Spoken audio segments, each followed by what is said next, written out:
À 5h41 du matin, 3 chasseurs iraniens ont verrouillé leur système de visée sur un porte-avions américain dans le détroit d'Ormuz et ont appuyé sur la gâchette. Ce qui s'est produit au cours des 8 minutes suivantes a bouleversé tout ce que l'Iran croyait savoir sur la capacité américaine à défendre ses forces navales. Le porte-avions n'a pas reculé. Il n'a pas marqué de pause. Il a continué à catapulter des avions pendant que les pilotes iraniens fuyaient pour sauver leur vie. Le détroit d'Ormuz était calme à 5h41 du matin. L'USS Abraham Lincoln, pièce maîtresse du groupe aéronaval numéro 9, maintenait une posture de transit standard à travers l'une des voies maritimes les plus surveillées de la planète. 37 aéronefs étaient répartis sur son pont. Environ 5000 personnels étaient distribués à bord des navires du groupe. La formation n'était pas en posture de combat. Elle était en posture de présence, ce qui correspond exactement au type de configuration que les forces aériennes des gardiens de la révolution iranien avaient étudié pendant des mois. Leur service de renseignement avait cartographié les fenêtres opérationnelles du porte-avions, identifié les intervalles entre les rotations de lancement et synchronisé leur approche pour frapper pendant la période de plus faible activité sur le pont en début de matinée. Ce que l'Iran n'avait pas prévu, c'est que l'avion de guette avancé de type Hawkeye, dans sa version la plus récente, était déjà en vol depuis 41 minutes avant que le premier chasseur iranien ne quitte l'espace aérien iranien. Les Américains observaient bien avant que Téhéran ne bouge. Mais ce qui rend la situation encore plus troublante, c'est que les pilotes iraniens savaient qu'ils étaient suivis et qu'ils sont venus quand même. 3 appareils. Un seul calcul. Les 3 avions qui ont décollé de la base aérienne de Bandar Abbas n'étaient pas des novices en mission de protestation symbolique. Il s'agissait de chasseurs de type Tomcat, les mêmes cellules que les États-Unis avaient vendues à l'Iran avant 1979, aujourd'hui modifiées avec des systèmes radars reconstitués localement par ingénierie inverse et armés de missiles air-surface de type Fakour 90. L'Iran dispose actuellement de quelque part entre 30 et 44 de ces appareils en état de vol, ce qui fait de ce déploiement l'un des plus opérationnellement sensibles de cette flotte depuis des décennies. La formation qu'ils ont adoptée n'avait rien d'improvisé. 2 appareils progressaient à basse altitude, à environ 45 mètres au-dessus du niveau de la mer, exploitant le retour radar de la surface de l'eau pour comprimer la fenêtre de réaction du groupe aéronaval. Le 3e volait en couverture haute à environ 3600 mètres d'altitude, jouant le rôle de relais aérien et de nœud de coordination. Cette géométrie d'attaque à 3 points est directement tirée de la doctrine soviétique de frappe navale, adaptée par l'Iran spécifiquement pour être utilisée contre les groupes aéronavals américains dans des environnements maritimes confinés. Les analystes du Pentagone avaient simulé exactement ce profil lors d'exercices de table classifiés aussi récemment que fin 2024. Le scénario qu'ils avaient répété est arrivé comme prévu. Ce qu'ils n'avaient pas pleinement anticipé, c'était le moment précis du lancement des missiles. Et cet écart a failli tout changer.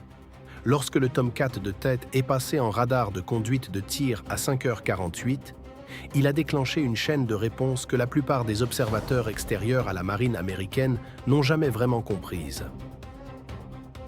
L'USS Bunker Hill, un croiseur de classe Ticonderoga, opérant à 14 milles nautiques derrière le porte-avions, a été le premier navire à obtenir une piste de qualité d'engagement sur le missile entrant. Son radar de veille tridimensionnel peignait simultanément les 3 appareils iraniens tout en gérant le trafic aérien lié aux propres opérations de vol du porte-avions. Le système de combat Aegis n'attend pas de confirmation humaine sur les menaces entrantes en dessous d'un certain seuil de distance. Au moment où le Fakour 90 a quitté son rail, la solution d'interception était déjà complète à 94% dans le système.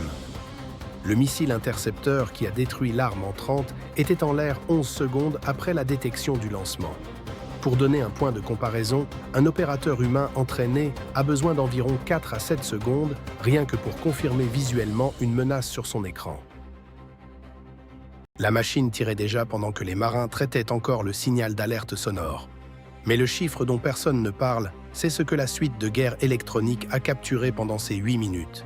Et pourquoi ces données pourraient compter davantage que l'interception elle-même. À 5h49, heure locale, le pilote iranien de tête a pris une décision que chaque analyste militaire à Washington étudie depuis l'incident. Il a tiré. Pas un coup de semonce, pas un passage de proximité. Un lancement de missiles offensifs direct contre un groupe aéronaval actif de la marine américaine en eau internationale. Le Fakour 90 qu'il a déployé possède une portée annoncée d'environ 150 km et une vitesse terminale approchant 1,5 fois la vitesse du son. Il est conçu spécifiquement pour contourner les systèmes de défense rapprochés des navires en adoptant un profil rasant qui le maintient sous l'horizon radar jusqu'aux dernières secondes de vol. Ce que le pilote iranien ignorait, c'est que le système Aegis du Bunker Hill suivait ses émissions radar depuis plus de 90 secondes avant qu'il ne tire, construisant un modèle de trajectoire prédictif indiquant précisément où irait toute arme quittant son appareil. L'interception n'a pas eu lieu parce que la marine américaine a réagi rapidement. Elle a eu lieu parce que la marine américaine avait déjà résolu le problème avant que la gâchette ne soit pressée. Le missile a été détruit à environ 7,8 km de la coque du porte-avions. C'est proche, inconfortablement proche. Et le deuxième chasseur iranien était encore dans le secteur avec son radar actif lorsque les débris ont touché l'eau. Ce qui s'est passé entre 5h50 et 5h54 est la partie de cette histoire qui sépare la doctrine de la réalité. Après l'interception du missile, le groupe aéronaval n'est pas passé en posture défensive. Il a adopté une posture offensive sans tirer une seule arme supplémentaire. Les 2 Super Hornets biplaces, qui assuraient la patrouille de combat aérien, ont immédiatement reçu l'autorisation d'engager les appareils iraniens restants.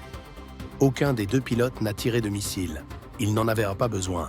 La géométrie qu'ils ont adoptée, se rapprochant à environ 2 km 200 mètres des chasseurs iraniens tout en conservant l'avantage en altitude, transmettait le message bien plus clairement que n'importe quel appel radio. Un pilote iranien a répondu en lâchant des leurres thermiques en plein espace aérien alors qu'aucun missile ne le ciblait activement. C'est une réaction de stress, pas une décision tactique. Pendant ce temps, en dessous d'eux, le destroyer USS Fitzgerald s'était déplacé pour fermer le couloir de sortie sud, tandis que le Hawkeye, en altitude, alimentait en continu chaque navire et chaque aéronef de la formation avec une image mise à jour en temps réel. Le groupe de frappe iranien, qui avait pénétré dans la zone sous la forme d'une unité d'attaque coordonnée de 3 appareils, était désormais constitué de 3 avions distincts, prenant chacun une décision de fuite séparée. La formation ne s'était pas disloquée sous la pression. Elle s'était au contraire resserrée. Mais le détail qui change le sens profond de cet engagement, c'est ce que le porte-avions lui-même était en train de faire à 5h57, tandis que les chasseurs iraniens figuraient encore sur les écrans radars en cap vers l'est. À 5h57, heure locale, les 3 chasseurs iraniens apparaissaient toujours comme des symboles sortants sur l'affichage tactique du centre d'information de combat de l'USS Abraham Lincoln. C'est à ce moment précis que le porte-avions a repris ses opérations aériennes. L'équipe des catapultes a signalé qu'elle était prête. Le commandant a donné un seul ordre. La pression de vapeur a monté. Un chasseur bimoteur a accéléré de 0 à 265 km/h en moins de 3 secondes et a quitté le pont. Puis un second appareil a décollé. Le porte-avions avait encaissé une attaque missile coordonnée menée par 3 aéronefs militaires, intercepté l'arme, neutralisé la menace de suivi, maintenu sa formation et repris la génération de sorties de combat, le tout en 16 minutes à partir du premier contact. L'Iran s'était engagé dans cette matinée avec un objectif stratégique précis qui n'avait rien à voir avec le fait de couler le porte-avions. Mettre par le fond un bâtiment de classe Nimitz avec 3 Tomcat n'est pas un objectif militaire réaliste. Le véritable but était de démontrer que l'Iran pouvait contraindre un porte-avions américain à adopter une posture défensive, à paralyser le pont, à rompre le rythme des opérations, à signifier à toute la région que la domination navale américaine dans le Golfe avait un point de vulnérabilité. À la place, les images issues de cette matinée montraient un porte-avions lançant des aéronefs pendant que les pilotes iraniens calculaient leur consommation de carburant pour rentrer à la base. À Téhéran, les commandants militaires avaient regardé leur opération la plus soigneusement minutée échouer à chacune de ces phases. L'interception avait détruit le missile. La patrouille de combat aérien avait neutralisé la menace de suivi. La formation avait rendu la géométrie adverse inopérante. Et le cycle de lancement avait anéanti le récit que l'Iran cherchait à construire. Le porte-avions n'avait pas simplement survécu à l'attaque, il l'avait rendu sans objet. 3 chasseurs iraniens étaient entrés dans le détroit d'Ormuz ce matin-là, avec un plan, une formation et un missile. Ils en étaient repartis sans qu'aucun de ces éléments soit resté intact. Le porte-avions ne s'était jamais arrêté. Le pont n'avait jamais été gelé. Le cycle de lancement n'avait jamais été interrompu. L'Iran était venu prouver que la puissance navale américaine avait une limite dans le Golfe et avait découvert à la place précisément pourquoi cette limite n'existe pas. Mais le chiffre dont personne ne parle encore, c'est ce que la suite de guerre électronique a capturé durant ces 8 minutes d'engagement et pourquoi ces données pourraient avoir plus d'importance que l'interception elle-même. Lorsque l'Iran a décidé de tirer, à 5h49, heure locale, le pilote de tête iranien a pris une décision que tous les analystes militaires de Washington étudient depuis l'incident. Il a tiré. Pas un tir de semonce, pas un passage de proximité, un lâcher de missiles d'attaque directe contre un groupe aéronaval actif de la marine américaine en eaux internationales. Le Fakour 90 qu'il a mis en œuvre possède une portée annoncée d'environ 150 km et une vitesse terminale approchant 1,5 fois la vitesse du son. Il est conçu spécifiquement pour contourner les systèmes de défense rapprochés des navires en adoptant un profil rasant qui le maintient sous l'horizon radar jusqu'aux dernières secondes de vol. Ce que l'Iran avait soigneusement planifié, c'était précisément ce type de trajectoire, une arme qui laisse peu de temps de réaction, lancée pendant la fenêtre d'activité minimale du pont par une formation dont la géométrie était tirée directement de la doctrine soviétique d'attaque navale adaptée pour les eaux resserrées du Golfe. Mais la chaîne de destruction invisible était déjà en mouvement bien avant que le missile quitte le rail. Lorsque le Tomcat de tête est passé en radar de conduite de tir à 5h48, il a déclenché une séquence de réponse que peu d'observateurs extérieurs à la marine américaine comprennent pleinement. L'USS Bunker Hill, un croiseur de classe Ticonderoga opérant à 26 km derrière le porte-avions, était le premier navire à avoir obtenu un pistage de qualité d'engagement sur le missile entrant. Son radar peint les 3 appareils iraniens simultanément tout en gérant le trafic aérien issu des propres opérations de vol du porte-avions. Le système de combat Aegis n'attend pas de confirmation humaine pour les menaces entrantes en dessous d'un certain seuil de distance. Au moment où le Fakour 90 a quitté son lanceur, la solution d'interception était déjà complète à 94% dans le système. Le missile Standard 2 qui a détruit l'arme entrante était en l'air 11 secondes après la détection du lancement. À titre de comparaison, un opérateur humain entraîné a besoin d'environ 4 à 7 secondes rien que pour confirmer visuellement une menace sur son écran. La machine avait déjà réagi avant même que les marins aient eu le temps de traiter le signal d'alerte. La machine tirait déjà pendant que les marins traitaient encore le signal d'alerte. Mais le chiffre dont personne ne parle, c'est ce que la suite de guerre électronique a capturé pendant ces 8 minutes. Et pourquoi ces données comptent peut-être davantage que l'interception elle-même. Quand l'Iran a appuyé sur la gâchette, le pilote iranien de tête a pris une décision, à 5h49 heure locale, que tous les analystes militaires de Washington étudient depuis l'incident. Il a tiré. Pas un coup de semonce, pas un passage de proximité, un tir de missile offensif direct contre un groupe aéronaval américain actif en eaux internationales. Le Fakour 90 qu'il a déployé possède une portée annoncée d'environ 150 km et une vitesse terminale approchant Mach 1,5. Il est conçu spécifiquement pour contourner les systèmes de défense rapprochés des navires en adoptant un profil rase-vague qui le maintient sous l'horizon radar jusqu'aux dernières secondes de vol. Ce que le pilote iranien ignorait, c'est que le système Aegis du Bunker Hill pistait ses émissions radar depuis plus de 90 secondes avant le tir, construisant un modèle de vol prédictif indiquant précisément où irait toute arme quittant son appareil. L'interception ne s'est pas produite parce que la marine américaine a réagi vite. Elle s'est produite parce que la marine américaine avait déjà résolu le problème avant que la gâchette soit actionnée. Le missile a été détruit à environ 4,2 milles nautiques de la coque du porte-avions.